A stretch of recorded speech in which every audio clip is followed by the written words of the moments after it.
I started to really think about the idea of what it means to human beings to experience the feeling of delight. And we don't think about that. We just take it for granted. We are delighted, and we're delighted that we're delighted, but we then don't think about it anymore. And art today is very far removed from the idea of being delightful. It's a dirty word, in fact. You don't want to make something that's beautiful. You veer away from that and you try to be intellectual. Well, so I decided that for this particular project, which is completely different from all the other things that I make, my ambition was to make everything as delightful as humanly possible. And I think it's very valid, because we don't feel delight very often. All we do is listen to the news and we feel horror instead. So this is my antidote to the world today, and I'm going all out.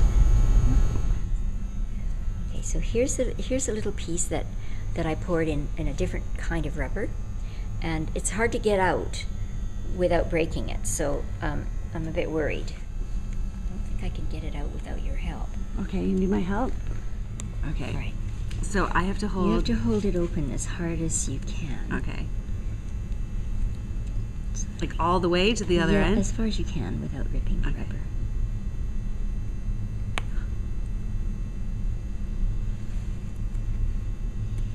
If it breaks off, it doesn't matter. We'll just use it without the foot. There.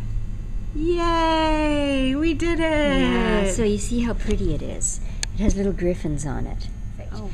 And then it has to be stacked, and each piece gets put on separately. First we actually put the post in and make sure it's straight from every angle and anchor it in place. And then we stack everything on top of it.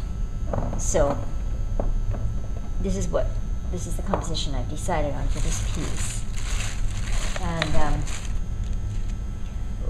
I still have to shave off all of these seams and fill the holes and sand between each of the grooves, and so each piece can take anywhere up to 4 hours to make and sand and fix each piece. These small ones don't take that long, but the bigger ones do. This one goes like this. And then gets this one and this one.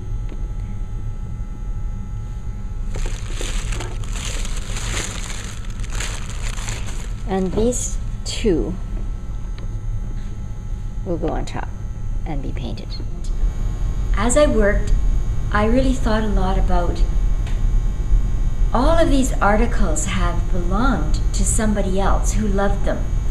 And they were manufactured with the idea of making them beautiful so that people would want to have them and to buy them. And then I started casting things that I had inherited from my grandparents and so on. And these are also, this is all sorts of wonderful treasures that I bought in the flea market in Brussels. Now these are silver plated, and I had to fight to get him to put the price down on these ones, but I love the shape, so I will use them, but I've already cast them. I have molds of every single thing here. I just made this little box so that I could pour the rubber in, and then I poured it in, and I took the rubber off this morning and poured these, little bubble in here, doesn't matter though. I poured these this morning, and as soon as they're set, I'll be able to take them out of the mold and see if it's a perfect pour with no bubbles. It should be, because I pushed it in with my brush first, but they aren't always, especially the complicated textured ones. Mm-hmm. And it will look just like this, but made of plaster. Wow. And these are hands that I've modeled first, and then I made casts. I made a mold of the hand, and this is the cast that came out of the mold. Now, I have an old bit of vacuum hose that was just the right size to sit this on, a metal piece. And so I've made a mold of that, and this will be coming out of that thing, and that's waiting to be dried. And then this then will go on the top of the thing that I've just cast, and it will be coming out of the top of something, say something like this. The other piece sits on here, and this will come out of it. And then I'll put something between the fingers there, so it'll be holding something gorgeous. And that can be on the top of a post. And so I compose as I go. I get ideas as I go. And then I have to find the appropriate bottles and jars that will look just exactly right for this piece. It's all about exploring. Here's an old lamp bulb, but it just makes a gorgeous top. You know, it might sit on one of these, like that. And then, you know, depending on what it goes on, I never know. I use these photographs to make my compositions, and I stick them to the wall on a strip of double-sided tape. And they're all categorized, and it took me months to cut all of these out, and it cost me a fortune. And these are the photos of, for example, that tumbler. It's an Art Deco tumbler that I bought in the flea market in Brussels, where I get most of my treasures. The actual cast piece is there underneath the plate. And I made that whole piece from my photographs, you know, piling them on top of each other and trying them this way and that. This piece is that piece. And it isn't actually the right size, but I'll trim the photograph. But this one is probably quite correct. They each have a number on them? Yep, that relates numbered to the mold that's in the box? Everything's numbered, and then I number the molds, and then I have them all. Here's some more. They're all in these catalogs, so that I can look them up. So I know the numbers from 1 to 70, and I know all the small ones are in this book, so it's really easy for me to find them all.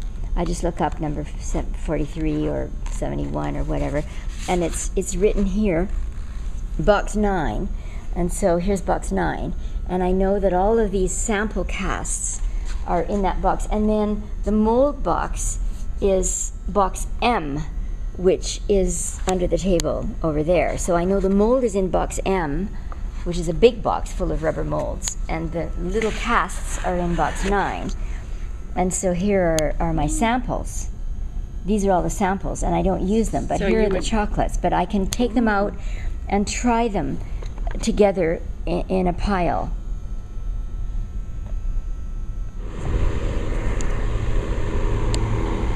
This is almost set. It is set. This one is so light that I can probably take this out right now. This is my cameo, and I didn't do a good mold. I forgot that I should have made a ridge around it, so it's really too bad. But you see, this is wonderful. It just peels away. So this is really, I've been waiting for months to make this, so I'm so happy. So it came out beautifully.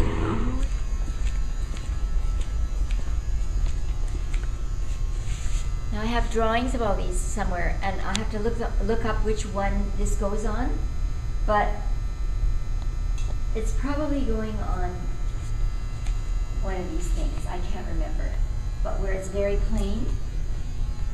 You see how beautiful that will be when it's set on there, and it will look as though it's part of it. It won't be, you know, all the rough bits will be gone, and it will be actually filled in behind, so it's perfect. These are perfume bottles. This is my grandfather's silver napkin ring. He lived in Cairo, so that comes from Cairo. And the other things that I find so interesting is that every single piece of these have their own story. They've lived with people who've loved them. They've gone through other lives, and they've come out and been found by me, discarded, forgotten, or borrowed or treasured. And now they're making their own story. And in this way, that's why I relate them to the idea of totem poles and why I call them totems. And each one, you know, these will all have to be filed, these edges where there's lumps of stuff. It all has to be filed until it's perfect, and then put on there, and then when it's attached, it's really hard to get the attachment perfectly smooth without scratching something else. So the time that it takes to make one piece is just insane. I mean, only artists live like this. on the subject of public art, because you've made a very mass-produced piece of public art, right? That's right. I suppose you could call it that. I never would have called it that. But anyway, yes, it's true. My queen is on all the Canadian coins. So that's public art, right? Because people interact with that daily? Exactly, yes. It seems still like a miracle to me, and I still look at those coins in my wallet every time I go shopping, and I think, did this happen to me, or is it really a story that it's happened maybe to somebody else? It can't really be true. So does that motivate you to make more public art then? Well, sure. I would love to see this turned into something big. I would love to see one of these, or a few of these, because I think they would be fabulous in a garden. A lot of them are made with flower vases, and lampshades and all these things. It would be really beautiful to have that. And the perfume bottles in a garden, why not have them huge? They're made from flowers. I mean, the perfume is made from flowers, so the perfume bottle one would be ideal.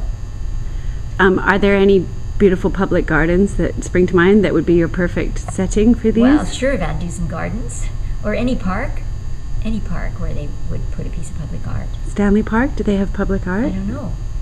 I guess they choose locations every year where they need one, or there are gardens and parks built around new developments quite often, and it would be very suitable to be in one of those. So that will be my next wish.